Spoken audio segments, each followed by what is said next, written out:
Good evening and welcome to another edition of Focus on UH Hilo. I'm Ken Hupp from the Office of University Relations, and we're pleased that you've joined us for tonight's program. And welcome also to a new month as we've entered the month of February and turned the first page of the calendar for the year 2011.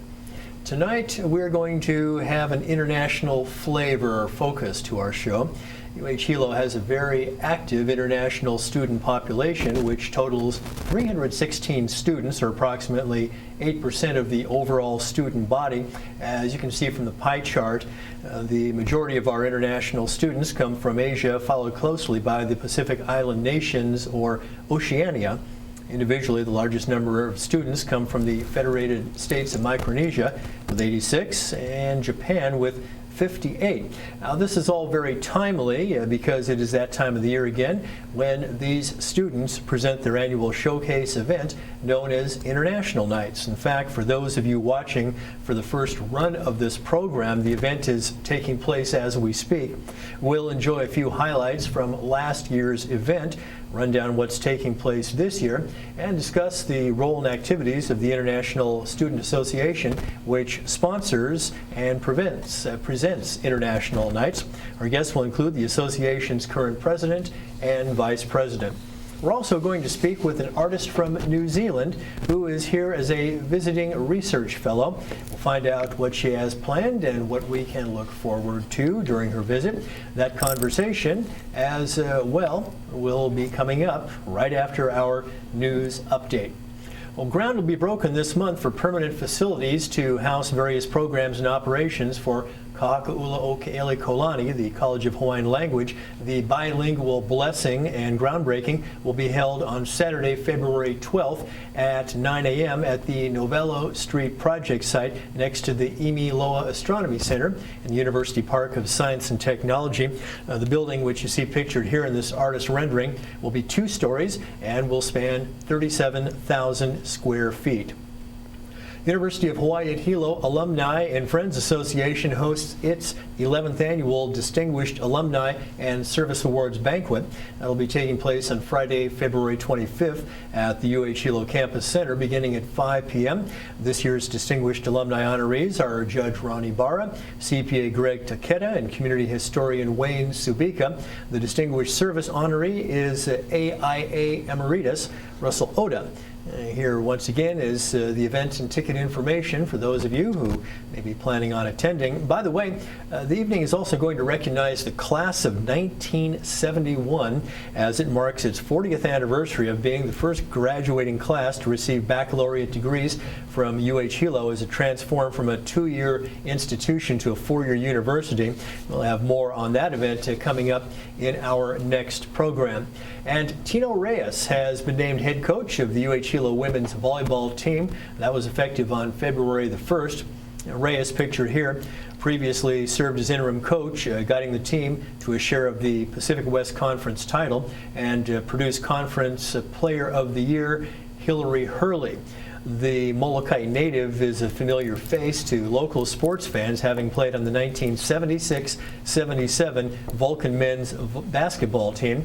He also spent 17 years coaching at UH Manoa with both the men's and women's volleyball teams, and is a former coach at Chaminade University. And that concludes our news update, and now let's proceed with tonight's conversation. Our first guest this evening is Katherine Shine.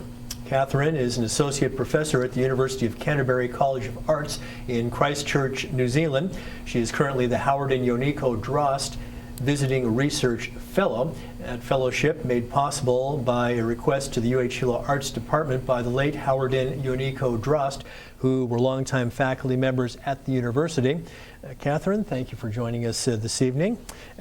Tell us a little bit about how this fellowship came about. Did it seek you out, or did you pursue it, and if so, why?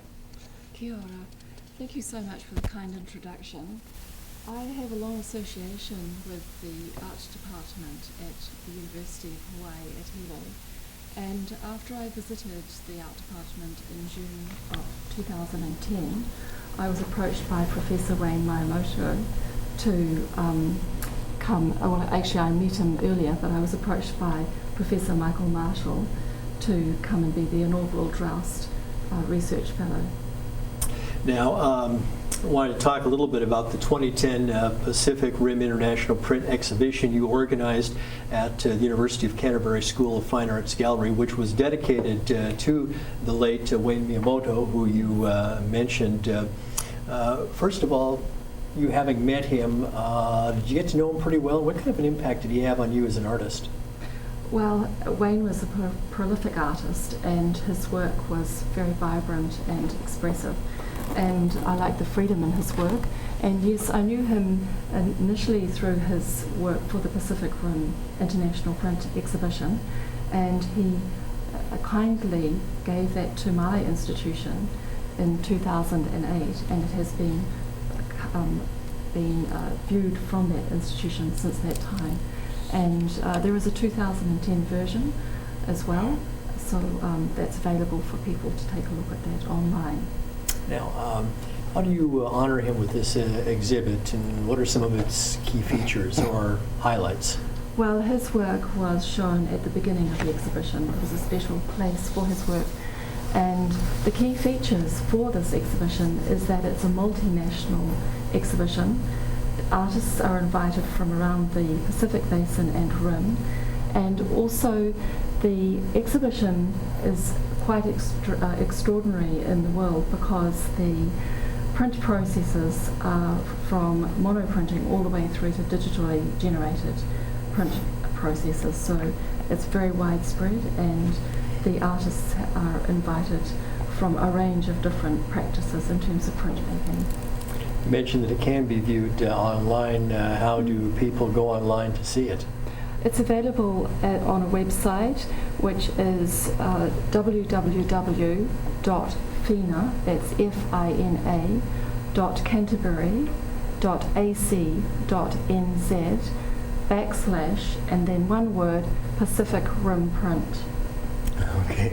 If they were just to go and do a simple Google search to get started, could they go Canterbury? Yes. Well, actually, Pacific Rim Print would be more purposeful. Yes. Okay. A lot of us, we just go as far as Googling it, and that's about it. Okay. Now, what will you be doing here in terms of your fellowship and some of the activities that are going to be taking place? Right. Well, I have been teaching a course for the art department.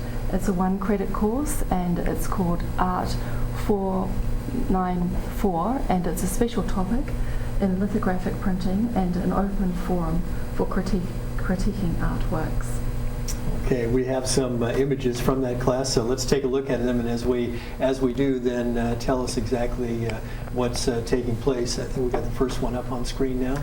Okay, well, this process is called lithography, and here you see I'm with a group of students, and we're processing a lithographic stone.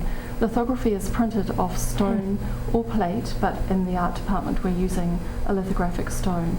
It's quite an old process, but it's very sensitive in terms of drawing, and I'm surrounded there by my students, and we're just in one part of the process. Here's another student actually treating the stone with a chemical, and that's another part of the process. It's quite a long process. Okay, and then here's the final one here. Yes, and a group of students, you can see the stones on the table, and they're drawing with various kinds of materials, pencils, crayons, special pencils and crayons, and a special touche wash as well to make the tonal gradation. Okay, so it's a lengthy process, so can you actually do one of those in the length of a class? Not exactly, no. The etching process is quite complex, and you really need to have a couple of days. And also the printing process is complex as well. Okay. Yeah. Now, this was for just certain select students that were real achievers or that sort of thing? Well, they're all really wonderful students. I don't know how the selection process took place, but they are really good at attending, and they're working very hard, and late night self-generated class as well. So they just enrolled. Okay. As far as I'm aware. I understand you're going to be having a public presentation. Can you tell us any details about that? Yes. Well, the place is to be announced, and the time is 6 p.m. on the 16th of February. and I will be discussing my work as the director of the Pacific Rim International Print Exhibition, as well as my personal research for that particular public presentation. And if anybody wants more information, or hopefully when that location does become available, is there a place they can call, a place they can go online? I believe so, or there will be a notice coming out from the Arts Department as well, with more details. Okay. Yes. And then how long are you here till? The fellowship is for 6 weeks. I'm here until the 18th of February, and that's the period of time. Okay. Yeah. And then you'll be returning to Christchurch. Yes. Yes, Okay. I have to go back to my own institution at that time. Okay. Well, Katherine, thank you for joining us this Thank evening, you. and hope you enjoy the rest of your stay here in Hilo. Thank you so much. It's a great pleasure to be here. Our pleasure too. And now it's a pleasure to welcome to Focus on UH Hilo, International Student Association President Xiaohui Gang, and the ISA Vice President Jonathon Chandrasakaran. Thank you both for joining us this evening. Let's begin by finding out a little bit about yourselves, beginning with you, Xiao. Tell us about the journey that brought you here to UH Hilo and what you're studying here. I'm a junior. I'm studying psychology right now. I came here in 2008 after I graduated high school back in China. The reason I choose to UH Hilo is because UH Hilo can provide me the opportunity to learn about different cultures, and that's what I'm really interested in. And the other reason is because I live far away, in my hometown. I live kind of far away from the oceans. So to be able to live close to the ocean is the life I really want to. Yeah. I happen to remember that our former chancellor cited that as one of the reasons that she came here. When Rose Sang became chancellor, she said, I have to be close to the ocean, and this is a place that's close to it, so this really suits me well. Yeah. What kind of post-graduation opportunities are you hoping that your experience here will lead to? Because my major is psychology, so I want to be a counseling psychologist in the future. So I believe the leadership and communication skills that I experience here can help my future career a lot. Okay, and now Jonathon, talk a little bit about where you're from and what brought you here. All right, I'm from Malaysia, and simple answer to why am I in UH Hilo is because of the really good marine science program, and yeah, really interested with the marine life and the marine environment. That's what brought me here. Okay, and interestingly enough, on one of our past programs dealing with international nights, we had a student from Malaysia who was also majoring in marine science by the name of Louisa Panampalang, Yes. who has since done some research that has been published, I think, within the last couple of years. And Yes. so I'm tempted to ask, did you know Louisa? Yes, she was the one who referred UH Hilo to me, actually. Yeah. I'd say we've got ourselves a pretty good pipeline going on here. Yeah. So what sort of activities are you hoping that your experience here will lead to? Will we perhaps be reading some publications from you in marine science after you've graduated from UH Hilo? Yeah, hopefully I'll do some research back in Malaysia. I'm definitely going to create more awareness about the marine environment in Malaysia, educating the locals about how important the marine environment is to everything. Like, it's a huge part of the ecosystem that we have to understand and learn more about it. Outstanding. Well, Yeah. good luck to you. Thanks. Now let's turn our attention to this year's International Nights. Xiao, take a look at the poster here. And this is a gorgeous poster you. that we have up here that was done for International Nights. So give us a little overview of what we have taking place this year in terms of performances and countries represented. Yes, we have 2 nights of performance. Tonight began at 7:30 and same time as tomorrow, Saturday. There are 11 performances represent of 11 of country for each night. So for example, Hawaii Islands, China, Japan, Philippines, and so on. Yeah. Okay, great. And for those of you who are planning on going, once again, these are the times and the dates, and as Xiao mentioned, that tonight is the first night, so performances are actually taking place as of the time that you're watching the first run of this program. So we're sort of competing with international nights tonight. Now, what about ticket information? How much are tickets? You can buy the ticket in the box office outside the Hilo theaters. So $3 for students and the children's, $5 for the seniors, and actually it's $8 for the general publics. Yeah, thanks for pointing it out that on that graphic we did have that incorrect information, so thanks for correcting it. And once again, the tickets are on sale subject to availability. Some years that this performance has been very, very popular, and so it's always a good idea to go and get your tickets at the earliest possible opportunity so that you don't run the risk of the tickets actually selling out. Okay, well, now let's take a look at some performances from the year 2010. And Jonathon, could you introduce the first one that we were going to look at from last year's International Nights? All right, now we're going to be watching a performance by Japan. Yeah. Okay, this is from International Nights 2010, Japan.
'That's a performance from International Nights 2010 from the Hilo Performing Arts Center that was representing the country of Japan. And Jonathon, I was very impressed with the precision and how the movements were all nicely coordinated, and that they actually spend quite a bit of time rehearsing for this event, all the different acts, don't they? Yes, they do.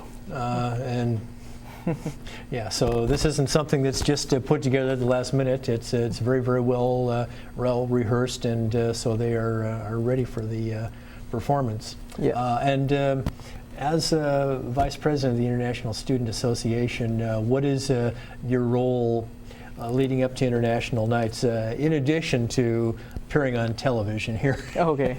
My role this year was to be in charge of the decorations of the UH Performing Arts Center, and so yeah, hung up some flags,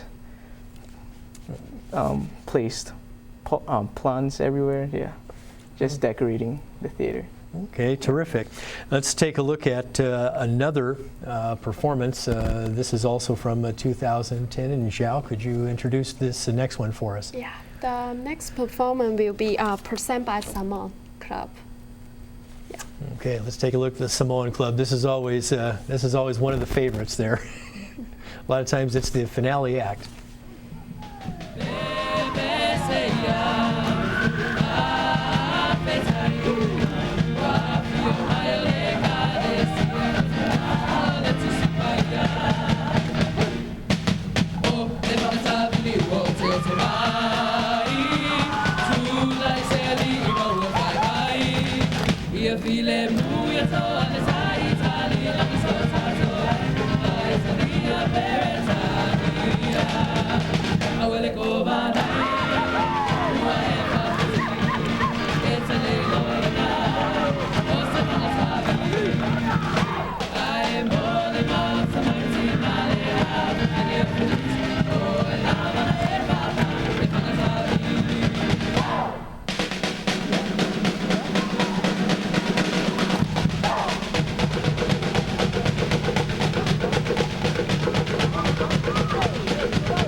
There you have the Samoan Club performing from International Nights 2010. And tonight is the first night of International Nights 2011, for those of you who are watching the first run of this program. And you can get more information about the different countries that are performing and when everything is taking place by going to the International Student Association website and just Google International Student Association, or is there a specific address they can go to? You can just Google International Student Association at UH Yeah. Okay. Xiao, that was a great performance there. Now, have you ever performed at International Nights? No, but I'm going to perform this year. You are performing this year? Yeah, with my friend represent China. We will do kind of modern dance and combine with Kung Fu. Yeah. Outstanding. How about you, Jonathan? Have you performed yet? No, I don't plan to perform. Oh, you don't plan to? Yeah. You're more than satisfied to just help put the event on? Yes. Yeah. Okay. Now, is everybody in the International Student Association involved in some way in putting this on? Because this is sort of like the signature event for ISA. We have students who volunteer to be ushers and just to help us decorate and with logistics as well. But yeah, whoever wants to help can just email us and like volunteer themselves. Okay. Yeah. Now, the proceeds from International Nights go to support various activities that are undertaken by the International Student Association. What specifically are we talking about? We organized the event called United Nations Day. It's during the fall semester, the last week of October. It's a huge, also another cultural event where we have showcase of different cultures and how they dress up like, and yeah. Okay. And what about some of the services now that the International Student Services provides for you as an international student? I'd kind of like to get the perspective from each of you in terms of how the International Student Services Director's Office helped each of you when you came here. Let me start with you, Xiao. Maybe start by Jonathon. Okay. Yeah. Okay. So they helped us out by just explaining to us what should we expect with the culture around here, and also like giving us resources that we can use throughout the campus, like let's say academic counseling, stuff like that, and also just simple information that students should know, like where the library is, where do you seek help with housing, for housing purposes maybe. So yeah, just really general information to help us. Okay. Yeah. Now, Xiao, as a student who's coming here from another country, I mean, Yeah. what were some of the unique challenges that you faced coming here? I think it's language. I think language is huge problem for lots of international students, especially for us because I'm not a native speaker of English. So I think it can give some help to international students to get used to their class, not only for studying but also the life here. It would be great. Okay. Well, Yeah. actually, I'm impressed with your English. I think it's actually quite good. Thank So you. You've done a good job with it. Let's talk a little bit about what your roles are as president and vice president now of the International Student Association, not just related to International Nights, but in general. So, Jonathon, as vice president, what are you responsible for? Just supporting the president, I guess, and when the president isn't around, I'm the one who called the shots. Yeah. Yeah. Okay, well, guess we better go and get the president's responsibilities now to go and get a better idea of what the vice president does. For me first, as a president of ISA, I will my responsibility are to hold event and distribute different assignments to my fellow officers, and to make sure the event goes on smoothly. And I also will represent ISA to participate in different school events. So as a vice president, so he can help me to make sure the event goes on smoothly. Yeah. Now, is ISA also involved in community outreach, like going into elementary and high schools and that sort of thing? I think in the past, yeah, but not this year. Okay, Yeah. not this year. Yeah. Okay. Could each of you also talk a little bit about how your experience with the International Student Association and holding officers' positions has maybe helped you grow and develop both academically and professionally, and how you think that that growth that you have experienced is going to help you later on? I think ISA teach me how to communicate and cooperate with other people, especially people from different cultures. Also, ISA helped me to develop ability to how to plan and organize different tasks. Especially, I'm president right now, so I have to learn how to plan and organize different things. Yeah. For example, international night. Yeah. How about you, Jonathan? It's taught me to be better communicating with different people from different cultures, learning to respect different cultures, and also just, I don't know, maybe good leadership abilities. Yeah. Okay, and certainly in this day and age of a globalized society, those skills, I think, are a must, regardless of where you come from, because we are the world, and we are all connected globally now. Yes. So it's not like before, where you could just exist within your own country and not have any of that outside contact. So, yes. great. Well, I want to thank you both for joining us this evening. Focus on Hilo, and Xiao, let's have those times and dates once again for International Nights, which is beginning tonight for those of us watching the first run. So we start at 7:30 p.m. On Friday, and same time as Saturday, 7:30 p.m. Okay, and we got that information up there back on the screen there one more time for those of you watching. I think we can get that up there on the screen. There we go. So, International Nights 2011. Hope you'll make points to be there. And that's going to have to be the final word for this evening. I'd like to thank our guests who have been artist Katherine Shine, the Howard and Unico Drost Visiting Research Fellow, also joining us tonight, Xiaohui Yang, and Jonathon Chandrasakaran from the International Student Association. They are the president and vice president, respectively. As I mentioned earlier on in the show, we're going to have more about this year's Distinguished Alumni and Service Awards banquet. That's going to be coming up on our next program. Our guests will include Hilo's Marketing Director, Yuyok Piring, and also Alumni Association President Carol Van Camp. And the date of that program will be Friday, February 18th at 8 p.m. right here on this channel. So until then, this is Ken Hupp saying thanks for watching, and please join us next time for another edition of Focus on Hilo. Good night, everybody.